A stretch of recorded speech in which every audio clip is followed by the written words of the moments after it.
everyone. Welcome to another episode of Empowered Consulting Social Justice Podcast Series.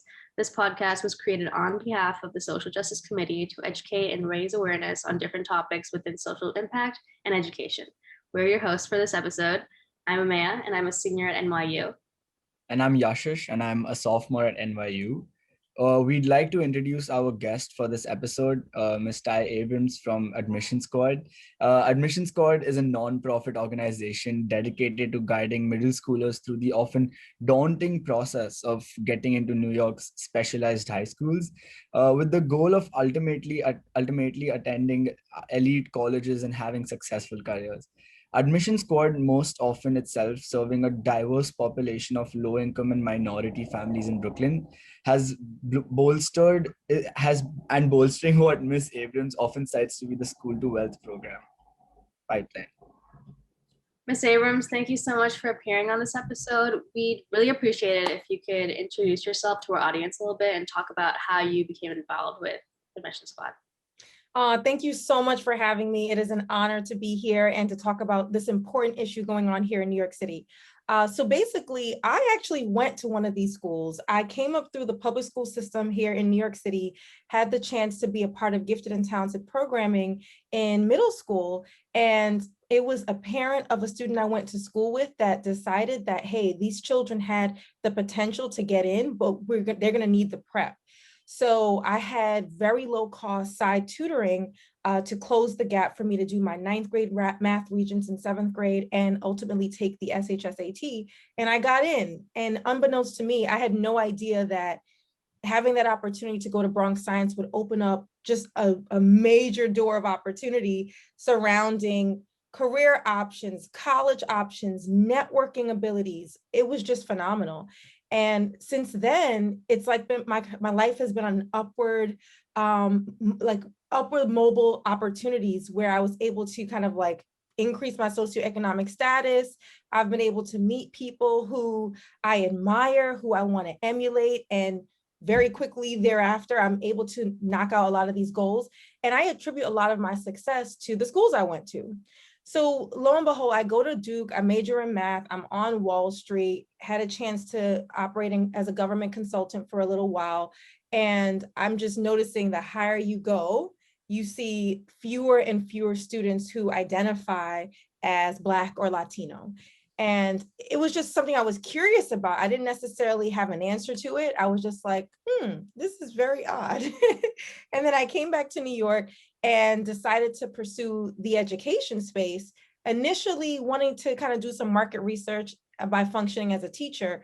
And I quickly saw that, wow, like there's a significant achievement gap that is facing students who look like me.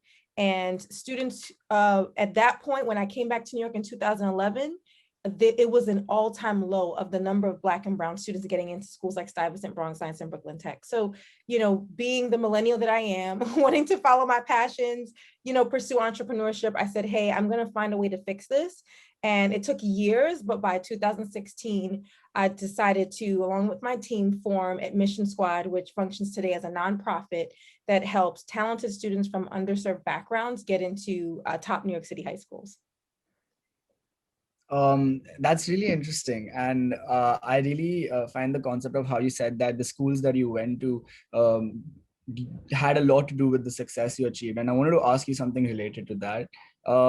So could you tell us a little bit about how the School to Wealth program, the pipeline works, and how you identified these issues? Like what are the specific, instances and stuff that helped you identify these issues in America's current environment? Sure. I'll start off by saying where I got the name from. So I started off with AdmissionSquad, really pushing test prep in order to close this achievement gap of students getting into these top high schools. We've rolled out multiple cohorts. After they get into high school, what next? And many of the students would come back to me asking for support. And I had a lot of insight into how you can start that career readiness process earlier.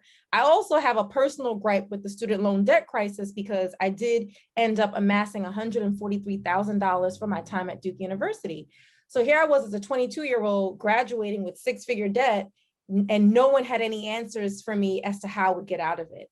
And I felt that that was a crime. I felt like, you have a whole system that's really pushing students to go and get this in education, but very little support around how to ensure that there is a return on investment. And I have like a finance background, so I'm very comfortable and I have an intimate relationship with ROI. And so like for that to be my first example of a very poor ROI, I was super concerned. So with that, I've just been on this mission to, one, help this next generation to not make the mistakes that I did, help people to be more informed, and ultimately make sure that college does have a good payoff. And that's where I said, you know what? I believe in the power of the spoken word. I believe in us speaking a new reality in the Black community and Latino community. There's something called the school to prison pipeline, where students based on poor behavior and poor academic performance are tracked for prisons. And I was like, that doesn't have to be the case. Like, we can do something different. Like, they're tracking these students from as early as 4th grade. So I'm saying, like, you have years to change their trajectory. Let's just call it a school to wealth pipeline. Let's create a new reality for these children. And we all know that financial literacy, career readiness, and of course, ensuring students doing well in school is something that there are plenty of intervention strategies for.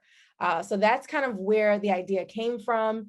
And I just want to see more of us kind of getting more savvy with these concepts in the K through 12 level. And I truly believe that when we prioritize it much earlier, you're going to go into college with a game plan for success. You're going to be in a position to truly maximize these career opportunities. And then once you get that money, you know what to do with it. And many of us, just blow our first paychecks, So that's kind of the information I wanted as many students to have. Absolutely. And I think your story about having, $140,000 in debt is not, unique. A lot of people are experiencing that. And it's really interesting how you're taking this approach to become more savvy within the system instead of kind of leaving these students out to fend for themselves. So that kind of brings me to my next questions. What do you think about the current American educational pathway and how it's designed poorly and puts really a significant financial strain on students, particularly those from marginalized communities such as yourself who don't come from this generational wealth? And aside from this pipeline, how can we mitigate it and work on it? Is it just a policy issue? It's certainly a policy issue. It's an issue of us being in a capitalistic society where profit is the top priority.